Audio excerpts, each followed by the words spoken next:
తెలంగాణ బంధు మిత్రులందరికీ నమస్కరిస్తూ, నా పేరు డాక్టర్ భిక్షపతి. నేను మెడిసిన్లో అసోసియేట్ ప్రొఫెసర్ జనగామ మెడికల్ కాలేజీలో పనిచేస్తున్నా. మిత్రులారా, నా చేతిలో ఉన్నటువంటి సర్పం ఏదైతే ఉందో ఇది రక్తపేంజర్ అంటారు. దీనిపైన ఇది చాలా కొద్దిగా హైట్ తక్కువ ఉంటుంది. తర్వాత దీని యొక్క తల ఏదైతే ఉంటుందో త్రిభుజ ఆకారంలో ఉంటుంది. యూజువల్గా త్రిభుజ ఆకారంలో ఉంటుంది. అయితే ఈ పాము గురించి ఎందుకు చేస్తున్నామంటే, ఎండాకాలం నుండి వర్షాకాలం వచ్చినప్పుడు బొరియలలో ఉన్నటువంటి పాములు బయటకు వచ్చినప్పుడు రైతులు వ్యవసాయ పనులకు పోయినప్పుడు, కూలీలు వ్యవసాయ పనులకు పోయినప్పుడు ఈ యొక్క పాము కాటు భారీ అవుతున్నటువంటి ఇది ఒక సమయం ప్రస్తుతం. ఇది ప్రతి ఒక్క గవర్నమెంట్ హాస్పిటళ్లలో రోజుకు 4 నుండి 5 ఒక్కోసారి 10 కేసులు కూడా మేము చూస్తున్నాం. అయితే దీంట్లో మనం ముఖ్యంగా గుర్తుంచుకోవాల్సిన 2-3 విషయాలు ఉన్నాయి. ఏంటంటే అవి, మన దగ్గర ఉన్న సర్పాలలో రక్తపేంజర, కట్లపాము, తాచుపాము 3 చాలా అంటే భయంకరమైన విష సర్పాలు. రక్తపేంజరకు ముక్కు నుండి రక్తం, కుట్టిన దగ్గర నుంచి రక్తం, ఒక్కోసారి మూత్రం నుండి రక్తం, దొడ్డి పోతుంటే రక్తం, నోట్ల నుండి రక్తం కంటి నుండి కూడా రక్తం వచ్చే అవకాశం ఉంది. ఈ తీవ్ర రక్తస్రావం జరిగి మనకు కిడ్నీలు కూడా ఫెయిల్ అయ్యే అవకాశం మనకు రక్తపేంజరతో ఉంటుంది.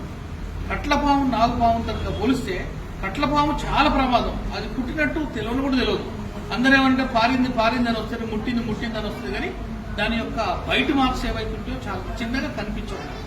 కానీ అది 3 రోజుల వరకు, 4 రోజుల వరకు దాని విషయం ఒక్కోసారి బయటికి రాదు. తర్వాత కట్లపాము మనం బహుశా అందరికీ మనకు తెలిసినటువంటిది.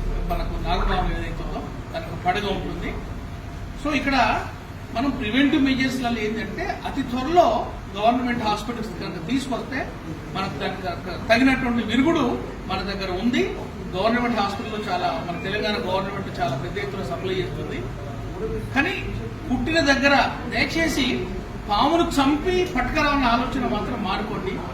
ఎందుకంటే పామును చంపడంలో టైం వేస్ట్ చేసుకుంటా మనకు ముఖ్యమైన సమయం మనం కోల్పోతుంది. నెంబర్ 1, కుట్టిన దగ్గర మనం నోరు పెట్టడం కానీ, కత్తి పెట్టడం కానీ, పసుపు పెట్టడం కానీ, యాపాకు పెట్టడం, నిమ్మకాయ పెట్టడం కానీ ఎటువంటి పనులు చేయకూడదు. దయచేసి ఈ యొక్క మనం శాస్త్రీయ పద్ధతిలో దీనికి యాంటీ స్నేక్ వీనం మనం ఇచ్చుకుంటే ఎట్టి పరిస్థితులలో వాళ్లకు ఎటువంటి ప్రమాదం జరగదు. మళ్ళీ నేను చెప్తున్నా, ఒక్కొక్క రాష్ట్రానికి ఒక సంప్రదాయం ఉంటుంది. మన దగ్గర నేను చూస్తున్నా ఇంకా కొన్ని మూర్ఖపు ఆలోచనలు ఉన్నాయి. మంత్రాలు వేయటం అనేది చూస్తున్నా. ఇప్పటికీ నేను పోయిన నెలలనే మంత్రం వేసి ఆయన కొరకు ఎదురు చూసి ఆయన లేట్ కావడం వల్ల పేషెంట్ అక్కడే మరణించడం జరిగింది. సో మంత్రాలు అటువంటి మూర్ఖత్వం, మూఢనమ్మకాలకు దూరంగా ఉండండి. Thank you.